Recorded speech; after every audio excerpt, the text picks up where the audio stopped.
రంగారెడ్డి జిల్లా Patancheru morning walk market యార్డ్లో రైతులను కలిసి మద్దతు కోరుతున్న మెదక్ పార్లమెంటు బీజేపీ అభ్యర్థి రఘునందన్ రావు.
అధికారంలో ఉన్నటువంటి కాంగ్రెస్ అవినీతికి పర్యాయపదంగా కాంగ్రెస్ మారితే అభివృద్ధికి పర్యాయపదంగా నరేంద్ర మోడీ గారి 10 సంవత్సరాల పాలన కనబడతా ఉంది.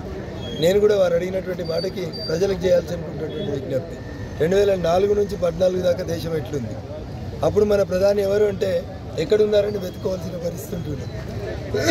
కానీ ఈరోజు మన దేశ ప్రధాని ఎక్కడున్నాడు అని అడిగి అందరు దేశాధ్యక్షుల నుంచి ఫోటో దిగే స్థితికి మన దేశాన్ని గౌరవాన్ని పెంచినటువంటి నాయకుడు నరేంద్ర మోడీ గారు.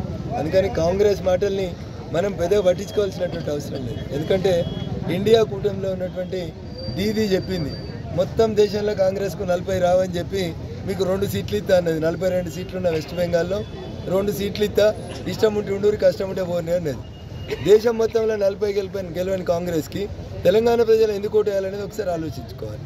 దేశంలో ఎక్కడ లేని కాంగ్రెస్ పొరపాటునో గ్రహపాటునో ఈ రాష్ట్రంలో అధికారంలోకి వచ్చింది తప్ప ఏదో ప్రజలు ఏరికోరి తెచ్చుకున్నటువంటి ప్రభుత్వం కాదు.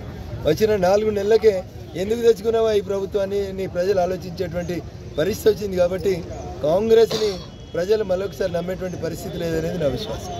ప్రతి ఒక్కరికి భారత ప్రధానిగా నరేంద్ర మోడీ గారు అందించినటువంటి ప్రతి ప్రతిఫలం అక్కడ కనబడతా ఉంది. మార్కెట్లలో నగదు చెల్లింపుల్ని బంద్ చేసి పెట్టినటువంటి పేటీఎంల దగ్గర నుంచి మొదలుకుంటే ఇదంతా కూడా నరేంద్ర మోడీ గారు తీసుకొచ్చినటువంటి సాంకేతిక విప్లవం అని చెప్పి పల్లె ఉన్నటువంటి రైతన్నలు కూడా నినదిస్తూ ఉన్నారు. ఈరోజు ఉదయం నుంచి పటాన్చెరు పారిశ్రామిక వాడలో ఉన్నటువంటి వాకర్స్ అసోసియేషన్ మిత్రులతోటి, యోగా ఆసనాలు చేసేటువంటి యోగా అసోసియేషన్స్ తోటి, అదే రకంగా రైతన్నలతో కలిసినప్పుడు వారి నుంచి వచ్చినటువంటి స్పందన ఈ తప్పకుండా మోడీ గారిని గెలిపిస్తాం. ఇది ప్రతి ఒక్కరి నోటి నుంచి వస్తున్నటువంటి మాట. చదువుకున్నటువంటి యువకుల దగ్గర నుంచి మొదలుకుంటే రైతన్న, దేశానికి అన్నం పెట్టేటువంటి రైతన్నలు కూడా ఒకటే మాట చెప్తా ఉన్నారు, బిడ్డ ఈ 3వసారి ఈ కూడా తప్పకుండా మోడీనే గెలిపిస్తామని. ప్రజల నుంచి వస్తున్నటువంటి స్పందనను చూసి ఓర్వలేక కొంతమంది కొన్ని కుట్రలు చేసే ప్రయత్నం చేస్తారు. కానీ వాళ్ళు అనుకుంటున్నారు ఏదో డబ్బు సంచులతోటి తెలంగాణ సమాజాన్ని మళ్ళొకసారి మాయ చేయొచ్చు అని అనుకుంటున్నారు. ఎక్కడ కూడా ప్రజలు మాత్రం చాలా స్పష్టంగా ఉన్నారు, పైసలు ఇస్తే తీసుకుంటాం బిడ్డ మాయే, ఓటు మాత్రం మోడీ గారికి ఇస్తామనేంత క్లారిటీగా సమాజం అంతా కనబడతా ఉంది. పటాన్చెరు నుంచి చిన్న కోడూరు దాకా, ఎల్కేజీ నుంచి మొదలుకుంటే ఎక్కడి దాకా పోయినా, ఏ పీజీ కాలేజ్ దాకా పోయినా కానీ అక్కడున్న పేరెంట్స్ కానీ అసోసియేషన్స్ కానీ అన్నీ ముక్త కంఠంతో నినదిస్తున్నటువంటి మాట, నరేంద్ర మోడీ గారి నాయకత్వం వర్ధిల్లాలి, ఆయన అయితేనే ఈ దేశం సుభిక్షంగా ఉంటుందని. మెదక్ పార్లమెంట్ అభ్యర్థిగా పోటీ చేస్తున్న నాకు ఉదయం 5:30 నుంచే గ్రౌండ్లో తిరుగుతూ ఉన్నప్పుడు ప్రజల నుంచి వస్తున్నటువంటి స్పందన నా విజయాన్ని నిశ్చయం చేస్తుందని తెలియజేస్తూ మరొకసారి ఈ దేశ రైతాంగాన్ని నరేంద్ర మోడీ గారిని బలపరచాల్సిందిగా అప్పీల్ చేస్తాను.